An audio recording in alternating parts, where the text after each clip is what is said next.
हिंदू धर्म में साफ लिखा है, सत्य के साथ खड़ा होना चाहिए, सत्य से पीछे नहीं हटना चाहिए, सत्य से नहीं डरना चाहिए।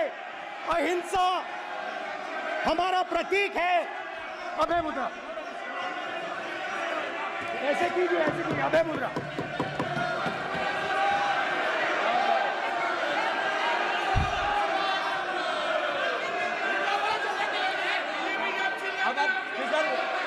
से कोई नहीं आएगा। प्राइम मिनिस्टर भी नोट किए गए। प्राइम मिनिस्टर पे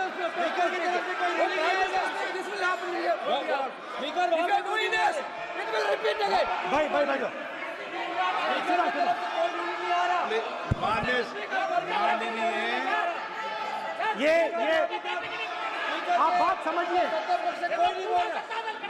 आप बात समझिए। ये इसलिए चिल्ला रहे हैं क्योंकि तीर जाके दिल में लगा है,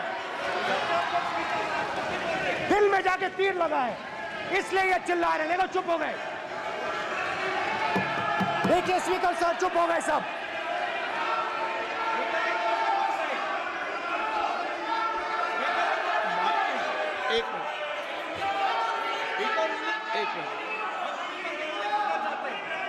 माननीय आप प्रतिपक्ष के नेता हैं, किसी की भावनाओं को ठेस नहीं पहुंचे, सर मुझे बोलने में ध्यान रखना चाहिए। ये जो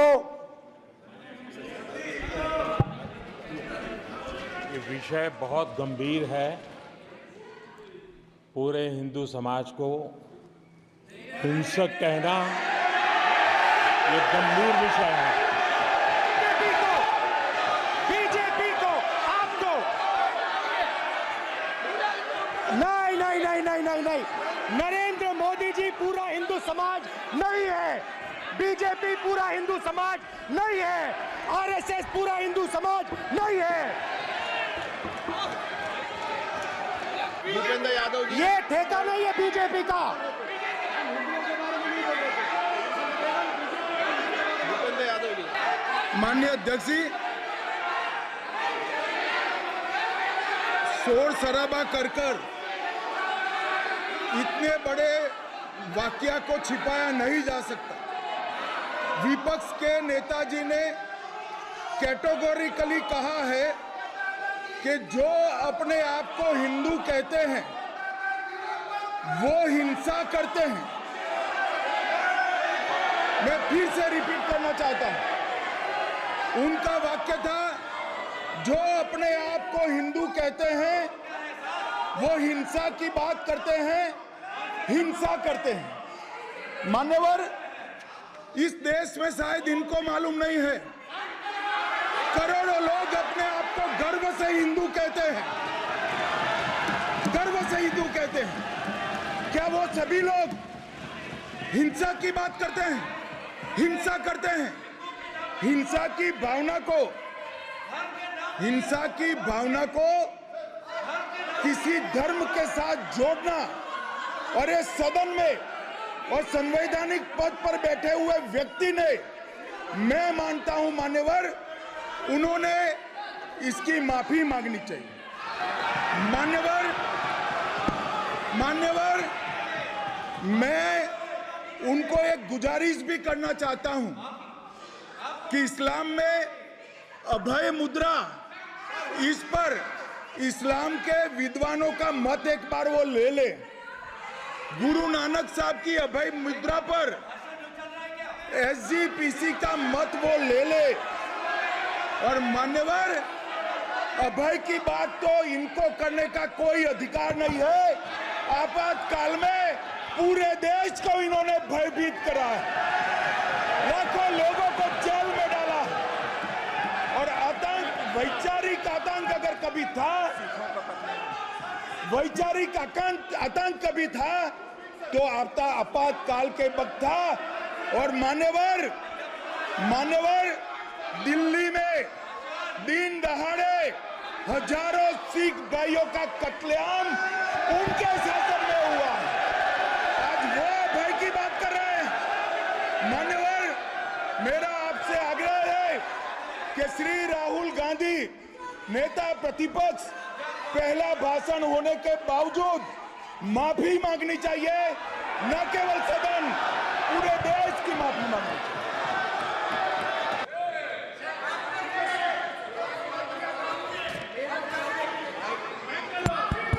सर, अगर आप हिंदू धर्म के जो महापुरुष हैं, महापुरुष छोड़िए, अगर आप शिव जी को देखें तो क्या हो रहा है सर?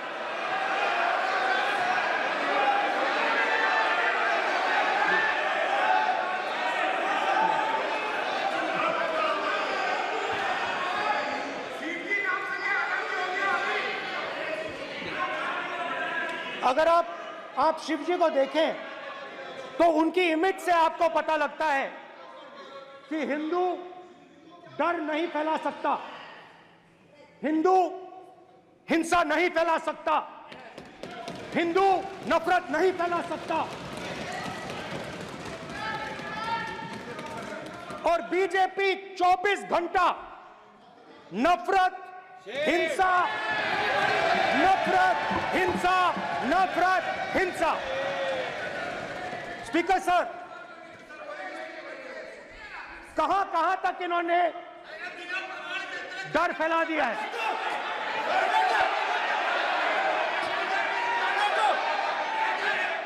प्लीज सर, कहां तक इन लोगों ने डर फैला दिया? मैं आपको अयोध्या से शुरू करता हूं। सर नमस्कार, शाबाश। अयोध्या ने आपको मैसेज भेजा, अयोध्या ने राम भगवान। सर क्या रूलिंग सर? मेरा व्यवस्था का सवाल है।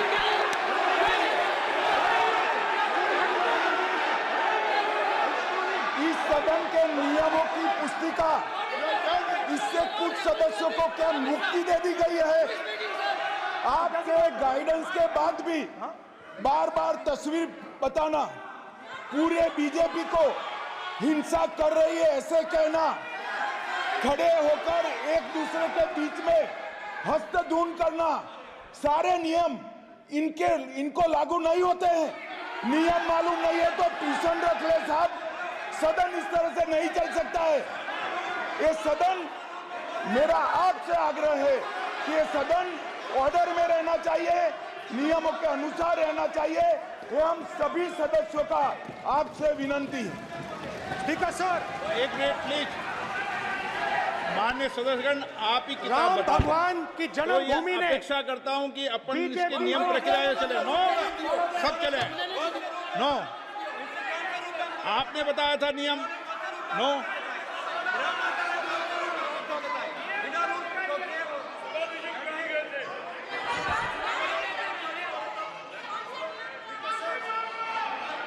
माइक दीजिए सर। हाँ सर, मेरा सवाल है सर, इस माइक का कंट्रोलर किसके हाथ में? प्लीज बैठिए, बैठिए सर ये ऑफ होता है, प्लीज बीच में माने ऑफ हो बैठिए जाता है। प्लीज। ये बार कई बार विषय उठ गई और बहुत गंभीर, और माननीय सदस्य, आप प्रतिपक्ष के नेता हैं, आप सदन के बाहर भी ये बात कहते हैं कि माइक बंद कर देते हैं। मैंने कई बार आग्रहपूर्वक किया कि आसन पर इस तरीके का आरोप नहीं लगाएं। नो, प्लीज बात सुनिए। आसन पर सभी दल के, प्लीज, आसन पर सभी दल के लोग बैठते हैं और सभी दल के लोग सभापति तालिका पे हैं, और सब जानते हैं कि एक व्यवस्था होती है, जिस भी माननीय सदस्यों को आग्रह किया जाता है बोलने का वो बोला जाता है, और जिसको आग्रह नहीं किया जाता उसका माइक चालू नहीं होता। आप बोलने के लिए खड़े, आपका माइक कभी बंद नहीं हुआ, कभी बंद नहीं हुआ। आप अगर आसन में जो भी विराज रहे हैं वो अगर आपका नाम नहीं पुकारते हैं तब माइक चालू नहीं होता। ये व्यवस्था हमेशा इस सदन की रही है, पुराने में भी और नए में भी। कभी आसन पे व्यक्ति पर माइक का कंट्रोल नहीं होता। दूसरा, माननीय प्रतिपक्ष के आप नेता हैं और आपसे ये अपेक्षा की जाती है कि आप लोकसभा की प्रक्रिया का, संचार नियम का पालन करें, संविधान की जो व्यवस्थाएं दे रखी है उसकी पालन करें, और सदन में बोलते समय किसी भी धर्म को के ऊपर ऐसा आक्षेप नहीं करें जिससे पूरे देश के अंदर विषय पैदा हो। ये आपसे अपेक्षा की जाती है। सर, मैं बिल्कुल आपकी रिस्पेक्ट करता हूं स्पीकर सर, मगर मेरे भाषण के बीच में सच्चाई ये है कि माइक ऑफ हो जाता है। मैं क्या करूं, हो जाता है वो। अब आपने देखा मैंने अयोध्या शब्द यूज किया और माइक ऑफ हो गया। नो, अरे ये प्रधानमंत्री मोदी जी के टाइम में आधा आधा कह आएगा क्या? तो अयोध्या ने राम भगवान की जन्मभूमि, प्लीज ब्रदर, राम भगवान की जन्मभूमि ने बीजेपी को मैसेज दिया, और ये आपके सामने मैसेज बैठे हुए हैं। मैंने इनसे पूछा, कल कॉफी पी, इनसे मैंने पूछा बताइए ये हुआ क्या? बीजेपी ने राम मंदिर का इनॉग्रेशन किया, बोलने दीजिए, राम मंदिर का इनॉग्रेशन किया। अरे भाई आप हार गए, उसको सहन करिए। नाम बोलने की कोई जरूरत नहीं है, मैं भाषण दे रहा हूं, आप नहीं दे रहे हो। मुझे बोलना है जो बोलना है, मुझे नाम लेने की कोई जरूरत नहीं, मुझे जो बोलना है मैं बोलूंगा। तो अयोध्या ने मैसेज दिया और मैंने इनसे पूछा कि हुआ क्या, और इनका जवाब आया। मैंने उनसे पूछा कि आपको कब पता लगा कि आप अयोध्या में जीत रहे हो, और आपने कहा पहले दिन से मुझे पता था। सही बात। और मैंने कहा ये क्या हुआ? उन्होंने कहा राहुल जी, अयोध्या में एयरपोर्ट बना, अयोध्या की जनता से जमीन छीनी गई और आज तक उन्हें मुआवजा नहीं मिला है। उन्होंने कहा, सही बात, उन्होंने कहा कि अयोध्या में जो भी छोटे छोटे दुकानदार थे, जो भी छोटी छोटी बिल्डिंग्स थी, उन सारों को तोड़कर गिरा दिया गया और उन लोगों को सड़क पर कर दिया गया। इन्होंने यह भी कहा कि अयोध्या के इनॉग्रेशन में अयोध्या की जनता को बहुत दुख हुआ, क्योंकि इनॉग्रेशन में अदानी जी थे, अंबानी जी थे, मगर अयोध्या का कोई नहीं था। और ये कारण था कि अयोध्या की जनता में, उनके दिल में नरेंद्र मोदी जी ने भय डाल दिया। उनकी जमीन ले ली, उनके घर गिरा दिए, और फिर अयोध्या के गरीब लोगों को, किसानों को, मजदूरों को मंदिर के इनॉग्रेशन तक नहीं जाने दिया। मंदिर के इनॉग्रेशन छोड़ो, उसके बाहर भी नहीं जाने दिया। और इसीलिए अयोध्या की जनता ने सही मैसेज भेजा। अच्छा, इन्होंने मुझे एक और बात बोली, 3 बार इन्होंने कहा कि 3 बार नरेंद्र मोदी ने टेस्ट किया, 2 बार क्या मैं अयोध्या से लड़ जाऊं? और सर्वेयर्स ने कहा अयोध्या में मत लड़ जाना, अयोध्या में मत लड़ जाना, अयोध्या की जनता हरा देगी। और इसीलिए प्रधानमंत्री वाराणसी गए और वहां बच के निकले।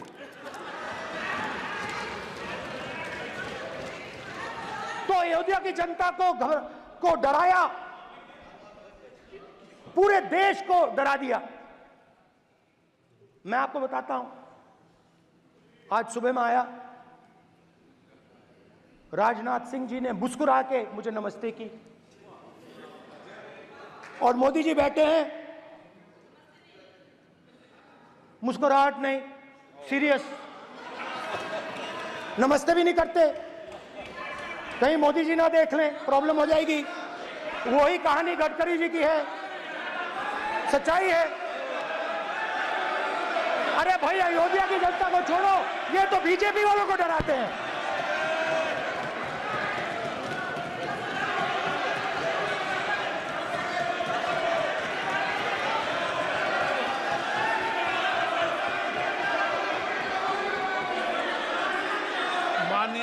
सर क्या है? माननीय प्रतिपक्ष के नेता, एक मिनट, माननीय प्रतिपक्ष के नेता, आप सदन के वरिष्ठ नेता हैं। मेरा आपसे आग्रह है कि राष्ट्रपति अभिभाषण पर डिबेट हो रही है, इसकी गरिमा, राष्ट्रपति अभिभाषण की गरिमा रखे ना। ये तो अपेक्षा आपसे सब करते हैं कि आप राष्ट्रपति अभिभाषण पे बोले, नीतियां पे बोले, कार्यक्रमों में बोले। अब व्यक्तिगत रूप से नहीं, अगर आप ये उचित मानते हैं क्या? स्पीकर सर, ये उचित है? अगर आपकी पार्टी इसको उचित मानती है तो मुझे कुछ नहीं कहना। स्पीकर सर, माननीय अध्यक्ष जी, लोकतंत्र ने और संविधान ने मुझे सिखाया है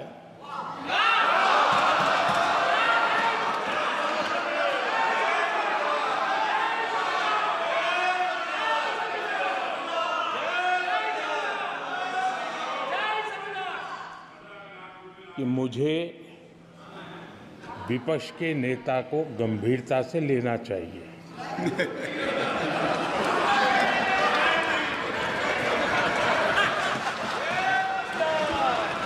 स्पीकर सर, आपने कहा कि डिबेट प्रेसिडेंट्स एड्रेस पे होनी चाहिए। ये जो मैंने किया है, अनुराग ठाकुर जी ने अयोध्या की बात की थी, अनुराग ठाकुर जी ने सनातन धर्म पर आक्रमण की बात की थी, इसीलिए मैंने ये किया है। मैं दिखाना चाहता हूं कि अयोध्या में क्या हुआ, अयोध्या की सच्चाई क्या थी। प्रेसिडेंट्स डिबेट में उन्होंने बात उठाई थी, मैंने बात बंद की। प्रधानमंत्री जी को अच्छी लगी अयोध्या के बाद